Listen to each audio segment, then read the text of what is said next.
오늘은 스가랴 3장 총 8개 환상 중에 네 번째 환상을 다룹니다.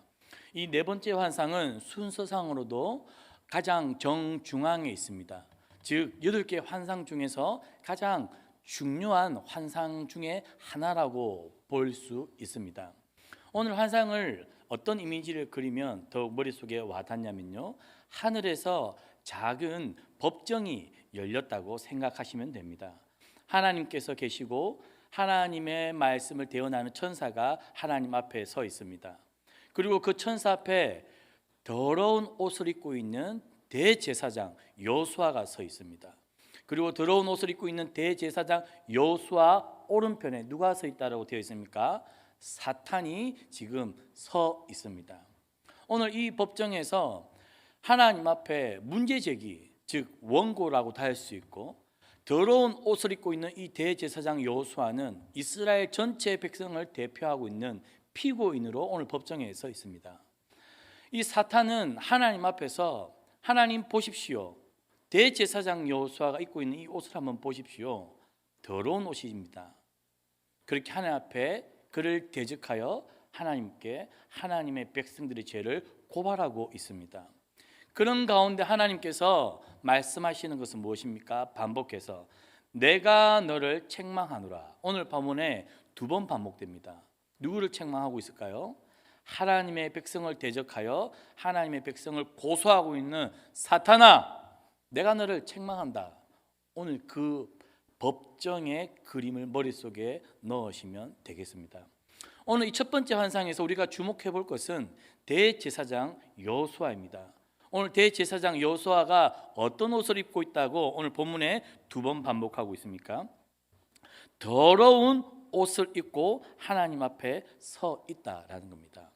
이 더러운 옷이라고 하는 히브리 성경의 원어적 표현은 죄의 오염 수준을 이야기하는데, 단지 먼지가 묻었다, 단지 옷이 더럽혀졌다라는 수준의 단어를 쓴 것이 아니라 죄로 가득 차버린, 죄로 흠뻑 젖어 있는 그 죄의 충만한 오염의 상태를 오늘 그 히브리 단어를 써서 지금 대제사장 여호수아가 더러운 옷을 입고 있다라고 고발합니다. 대제사장이 더러운 옷을 입고 있다는 것은 이스라엘 백성들은 상상할 수 없는 모습입니다. 왜요? 이스라엘을 대표하고 지성소 안에 들어갈 수 있는 유일했던 사람이 대제사장 아닙니까? 거룩한 하나님의 임재 가운데 지성소로 들어갈 수 있는 대제사장은 거룩하신 하나님을 뵙기 위해 가장 거룩한 옷, 가장 깨끗한 옷을 마련해서 입고 있는 사람이 바로 대제사장입니다. 그런데 어찌 된 것인지 이 대제사장이 더러운 옷, 더럽혀진 옷을 입고 있다는 것입니다. 이 모습은 사실 스가랴서를 읽고 있는 하나님의 백성들, 돌아온 유대 공동체들에게는 사실 충격입니다. 스가랴 선지자가 이 환상을 보면서 한 번도 생각해 보지 못한 모습이 바로 이 모습입니다.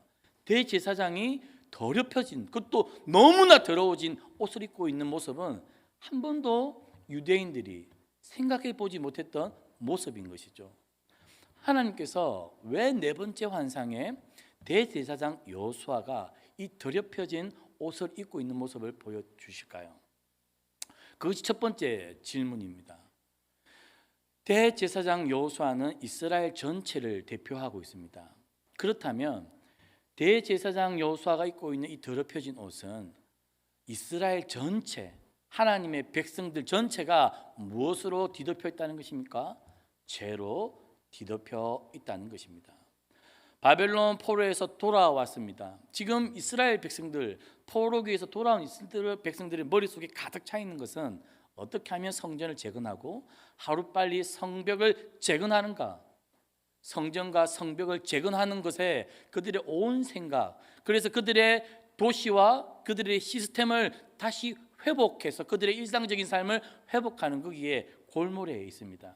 그래서 어제 지난 세 번째 환상에서도 청량줄을 들고 있는 사람이 예루살렘의 깊이와 높이와 넓이를 청량해서 성전과 성벽을 빨리 재건하기 위해 그러한 모습을 열심을 보였지 않습니까? 그런데 하나님께서는 너희들의 지금 지연되고 있는 회복의 문제의 원인, 문제의 뿌리가 무엇인지 그것을 먼저 하나님은 보여주시고 다루시기를 원했던 것입니다. 너희들의 문제, 바벨론 포로로 잡혀갔던 너희들의 문제, 돌아와서 성벽을 재건하는데 이것이 자꾸만 딜레이되고 있는 너희들의 문제. 너희들의 문제는 환경이 아니라 너희들 안에 있다라고 하나님은 말씀합니다. 성전이 무너진 이유도, 포로가 된 이유도, 회복이 더딘 이유도 전부 더럽혀진 너희들의 옷, 너희들이 입고 있는 옷, 너희들의 깊은 죄, 한 사람이 아니라 이스라엘 전체가 하나님 앞에 지은 죄 때문이다. 이 모든 것 때문에 모든 회복이 늦고 있다라고 하나님은 말씀하고 계신 것입니다. 하나님은 우리의 상황보다 우리의 내면의 상태, 죄의 상태를 먼저 보여주시기 위해서 오늘 더럽혀진 옷을 입고 있는 대제사장을 보여주십니다. 사실 하나님은 이 돌아와서 성전을 재건하고 성벽을 재건하기 위해 애쓰는 이 돌아온 백성들을 희망으로, 격려로 잘하고 있다라고 응원해도 모질할 판에 이런 옷을 보여주시는 것은 무엇일까요? 진정한 회복은 성전과 성벽을 재건하는 거기에 있는 것이 아니라 너희들의 진짜 문제의 뿌리를 먼저 보고 그 뿌리를 먼저 해결하는 것이 가장 회복의 중심에 있어야 한다는 것입니다. 그래서 오늘 이 환상을 8개의 환상 중에 하나님은 가운데 배치해 두셨습니다. 그래서 하나님은 이 환상을 통해 회복의 순서를 먼저 다시 너희들이 정해야 한다. 성벽을 재건하고 성전을 재건하고 너희들의 도시를 재건하고 그리고 너희들의 비전을 재건하는 것도 중요하지만 무엇보다 무엇이라고요? 너희들의 죄를 제거하고 너희들이 입고 있는 이 옷을 벗어버리고 너희들이 새 옷을 입어야 비로소 회복이 시작될 것이다. 하나님은 잘못된 우리들의 생각과 순서를 바로잡기를 원하셨던 것입니다. 하나님은 성전, 성벽, 건물을 먼저 세우시는 분이 아니라 사람을 먼저 온전히 회복시키고 세우는 일에 가장 먼저 관심을 가지시는 분입니다. 하나님은 교회를 세우시기 전에도 교회가 온전한 건물을 가지는 것도 너무나 행복한 일이죠. 그러나 교회의 한 사람 한 사람이 하나님 앞에 예배에 먼저 올바른 사람으로 죄가 잘 제거되어진 뿌리가 제대로 내리는 그 회복이 먼저라는 것을 오늘 첫 번째 환상을 통해 보여주고 계신 것입니다. 그런데 오늘 우리가 이 더럽혀진 제사장을 첫 번째 주목해 보았는데요. 오늘 이 법정에서 우리가 두 번째 주목해 볼 한 사람이 있습니다. 누굽니까? 오늘 1절 말씀을 우리가 함께 읽어보겠습니다. 3장 1절입니다. 대제사장 요수아는 여호와의 천사 앞에 섰고 사탄은 그의 오른쪽에 서서 그를 대적하는 것을 여호와께서 내게 보이시느니라. 사탄, 오늘 사탄이 등장하는데 이 사탄이 지금 하고 있는 일은 무엇입니까? 하나님의 법정에서 하나님의 백성을 대적합니다. 이 사탄의 히브리어의 원어적 뜻은 무엇일까요? 고소하는 자. 사탄은 하나님 앞에서 주로 하나님의 백성들을 고소합니다. 비방합니다. 어디서 우리가 이 장면을 한 번 더 본 적이 있을까요? 욥기서에서입니다. 욥기서에 보면 하나님 앞에서 사탄은 끊임없이 욥을 비난하고 욥을 보십시오. 하나님이 뭘 주셨기 때문에 하나님께 충성하는 것 아닙니까? 자꾸만 욥과 하나님의 사이를 이간질합니다. 그리고 요한계시록 12장을 보면 사탄이 하나님 앞에서 하는 일이 하나 있습니다. 밤과 낮으로 계속해서 하나님의 백성들을 고소하고 비방합니다. 왜? 사탄은 하나님 앞에서 하나님의 백성들을 대적하고 고소하고 비방하는 일을 주된 일로 삼을까요? 질문해 볼 수 있겠습니다. 사탄은 본인이 하나님을 이길 수 없다는 것을 알았습니다. 대신에 사탄의 전략은 무엇일까요? 하나님께서 가장 사랑하는 것, 하나님의 백성들, 그 백성들을 하나님으로부터 멀어지게 하는, 하나님과 백성들의 관계를 멀어지게 하는, 단절시키는 그 일을 통해 하나님께서 원하시는 하나님 나라의 그 일을 할 수만 있다면 사탄은 방해하고자 하는 것입니다. 사탄이 볼 때 하나님께서 가장 사랑하시는 하나님의 백성들이 약해 보인다는 것입니다. 그래서 신약 성경에 이 사탄이 마지막 때에 하는 일이 무엇입니까? 밤낮으로 굶어 굶주린 사자와 같이 하나님의 백성들을 잡아먹기 위해 호시탐탐 노려보고 있다는 것 아닙니까? 그렇게 사탄은 고소하는 자로 오늘 하나님 앞에 섰습니다. 그런데 본문을 읽어보면 사탄이 하나님 앞에 고소하는 이 법정에서 그의 발언이 타당한 근거가 있습니다. 지금 사탄은 하나님 앞에 거짓말을 하고 있는 것은 아닙니다. 왜요? 대제사장 여호수아가 법정 앞에 섰는데 피고의 자리에 피고석에 섰는데 그 유죄의 정황이 뭘로 드러났습니까? 입고 있는 옷에 유죄의 정황이 그대로 드러났다는 겁니다. 사탄은 지금 거짓말하고 있는 것이 아닙니다. 실제로 하나님의 백성들이 죄를 지었다는 것입니다. 우상을 섬겼죠. 하나님보다 돈을 더 의지했습니다. 서로 이웃을 내 몸과 같이 사랑하라고 했는데 험담하고 미워하고 뒤에서 백바이팅을 하고 하나님의 백성들의 삶을 보니 사탄은 고속거리가 넘쳐났습니다. 그것을 오늘 더럽혀진 옷으로 보여주는 것입니다. 사탄의 고소는 정당한 고소, 거짓말이 아니라 하나님 앞에 목소리 높여 마치 검사가 당당하게 피고의 죄를 낱낱이 조아리듯이 그렇게 하나님 앞에 서서 이야기하고 있습니다. 그런데 하나님은 오늘 두 번에 걸쳐서 2절에 사탄아 여호와께서 너를 책망하노라 라고 하나님께서 말씀하셨습니다. 이 책망하노라라는 말씀을 하나님께서 두 번 반복합니다. 사실을 이야기하고 있는데 거짓말하고 있지 않은데 왜 하나님은 이 사탄을 향해 내가 너를 책망하노라 두 번이나 반복해서 법정에서 선언하고 계시는 것일까요? 질문해 볼 필요가 있겠습니다. 그 이유는 사탄은 오늘 이 법정에서 하나님의 백성을 고소해서 얻고자 하는 결과는 뭐냐면 하나님의 백성들을 그 법정에서 정죄하려고 하는 것입니다.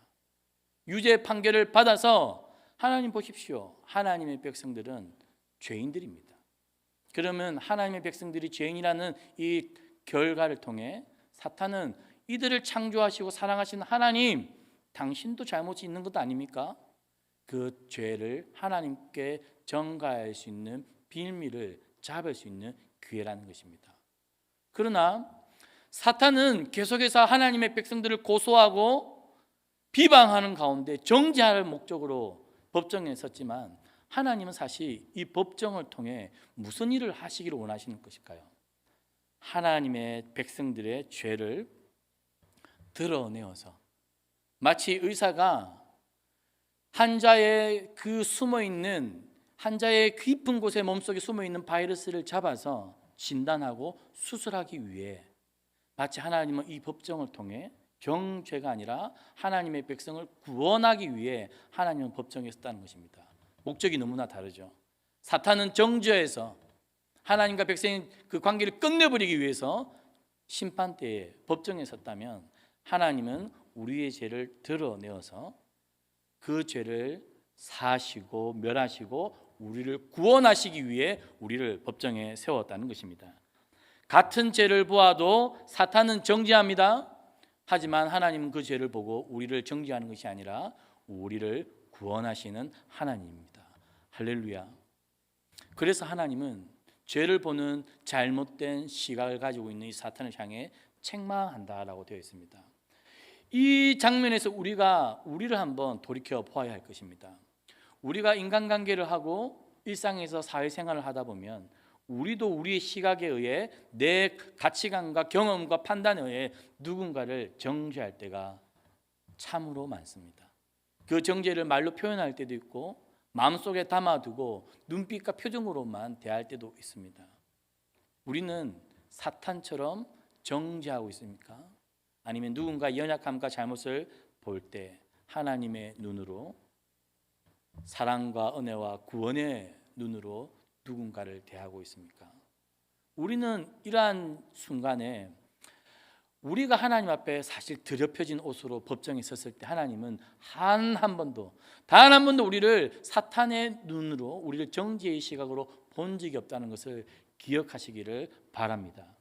하나님이 우리를 보시는 긍휼의 눈, 구원의 눈으로 우리 역시 내가 마주하는 이웃들을 향해 볼 수 있는 구원의 눈을 우리 성도님들께서 가지기를 주님의 이름으로 축복합니다. 오늘 하나님께서는 사탄을 책망하시면서 2절에 이런 말씀을 합니다. 예루살렘을 택한 여호와께서 너를 책망하노라. 이는 불에서 꺼낸 그슬린 나무가 아니냐 하실 때에 하나님께서 내가 택한 백성들이다. 오늘 너무나 중요한 표현이 나오죠. 사탄이 계속해서 하나님 보십시오, 엉망인 하나님 백성들 한번 보세요. 그는 하나님은 내 백성이다, 내가 택했다. 이 하나님의 선언 가운데는 중요한 의미가 담겨 있습니다. 내가 택한 백성을 그 누구도 정죄할 수 없을 뿐더러 내가 택한 백성들은 내가 어떻게 하겠다? 하나님께서 책임질 것이다. 하나님께서 우리의 죄를 하나님께서 책임지시겠다라고 선언하는 표현이 내가 택했다. 즉 누구도 내 백성, 내 자녀들 건들지 마라. 너희들 눈에 흠이 있고 죄가 있고 보잘것없고 하찮아도 건들지 마라. 내가 택한 내 백성이다. 하나님은 그렇게 선언하십니다. 하나님의 선택은 우리의 상태보다 하나님의 선택이 먼저입니다. 하나님은 우리가 완벽해서 우리를 선택하신 분이 아니라 우리를 선택하신 후에 우리를 완벽하게 만드시는 분입니다. 우리가 잘나서요? 하나님 우리를 선택하셨나요? 오늘 우리가 주목해 볼 구절이 하나 있죠. 하나님께서 우리를 선택하는 그 모습이 어떠냐면 이는 불에서 꺼낸 그슬린 나무가 아니냐 하실 때에, 불에 탄 그슬린 나무, 오늘 여기에 쓰인 히브리 단어는 불에 타가지고 아무짝에 쓸모가 없어진 나무 그 한 조각을 이야기하는 표현입니다. 바로 우리가 그 불에 탄 그슬린 나무라는 것이죠. 완벽하지도 않고 더 이상 이제 쓸모가 있지도 않고 아직 상처가 여전하고 걸려 있습니다. 그런데 하나님은 뭐 하라고 말씀하셨다고요? 내가 불 속에서 건져냈다. 이런 하나님의 선언, 하나님의 사랑과 무한한 책임, 그 하나님이 우리의 하나님, 나의 하나님의 되심을 믿는 이 하루가 되기를 주님의 이름으로 축복합니다. 내가 건져냈기 때문에, 내가 책임질 것이기 때문에 사탄이 아무리 고발하고 정죄해도 더 이상 사탄의 고소는 유효하지 않습니다.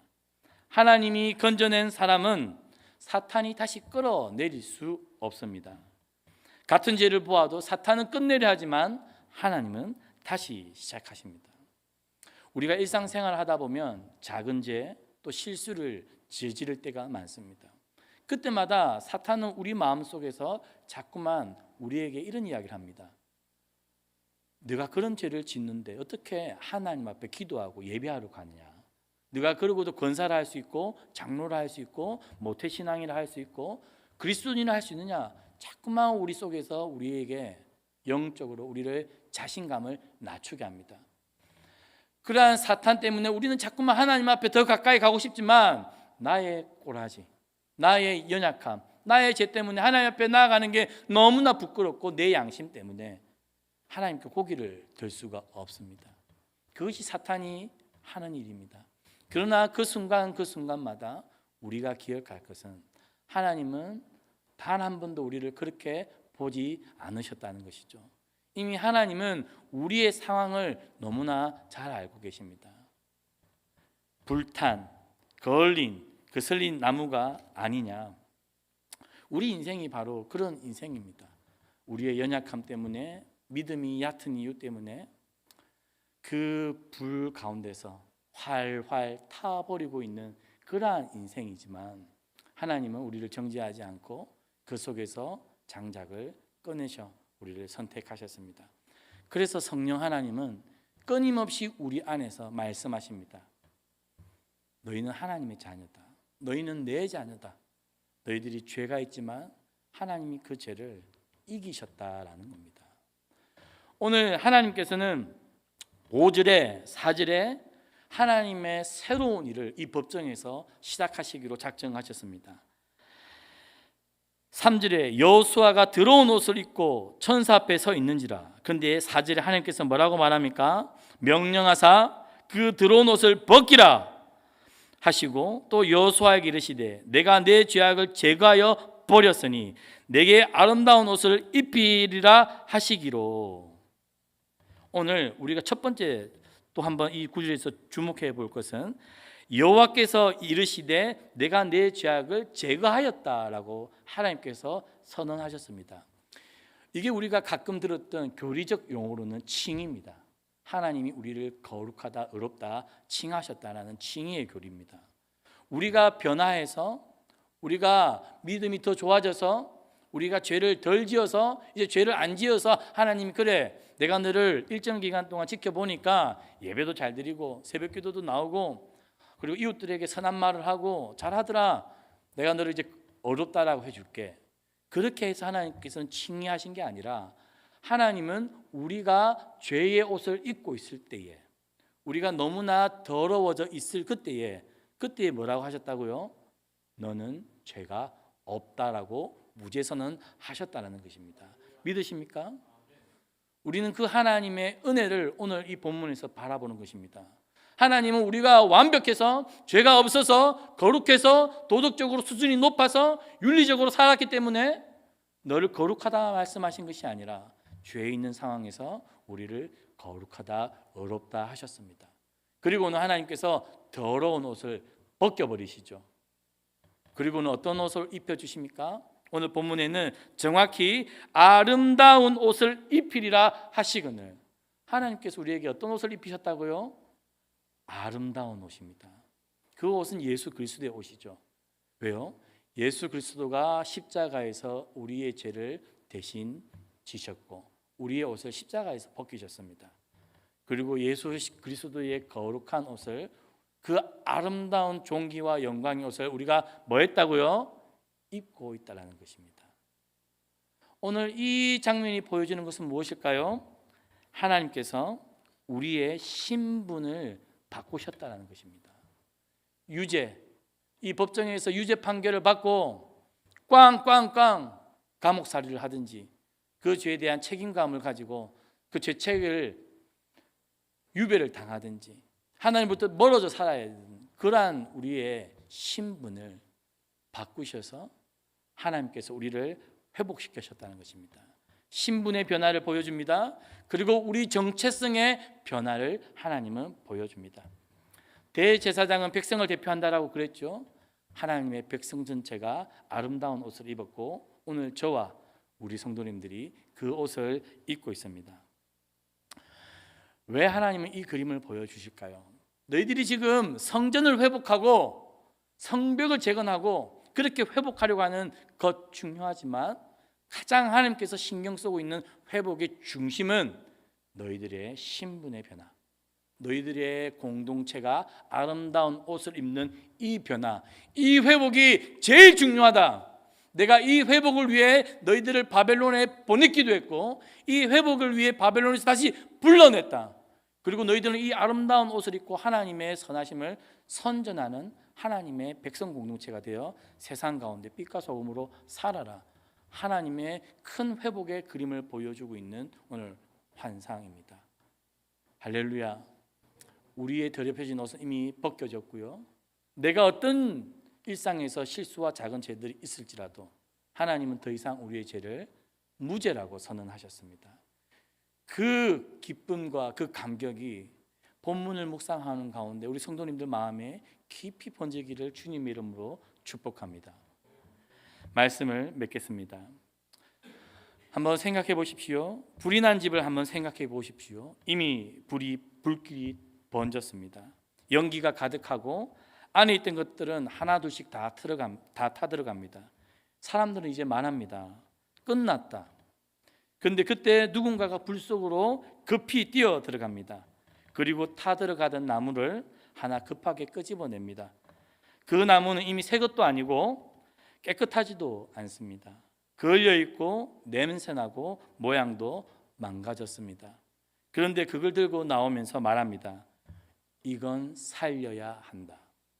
하나님은 그렇게 말씀하십니다. 성경이 말하는 우리가 바로 그 모습입니다. 우리는 괜찮은 상태에서 시작한 좋은 나이스한 사람이 아닙니다. 우리는 불 속에 타 들어가고 있던 죄인이었습니다. 이미 타고 있던 형편없는 처지에 있던 사람이었습니다. 우리 인생은 이미 끝나야 할 사람이었습니다. 그런데 우리는 착각할 때가 너무나 많다는 것이죠. 그런데 하나님이 그 불 속으로 들어오셔서 우리를 꺼내셨습니다.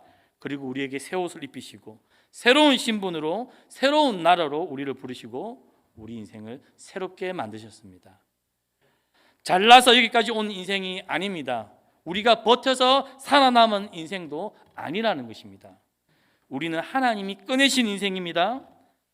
하나님은 찾으시는 사람은 깨끗한 나무가 아니라 이미 불에 꺼낸 나무를 하나님은 붙들고 새로 살리셨습니다. 우리는 하나님이 건져낸 사람이라는 것을 기억하며 나는 하나님 때문에 살아남아 하나님과 더불어 살아가는 사람임을 기억하는 새벽이 되기를 주님의 이름으로 축복합니다.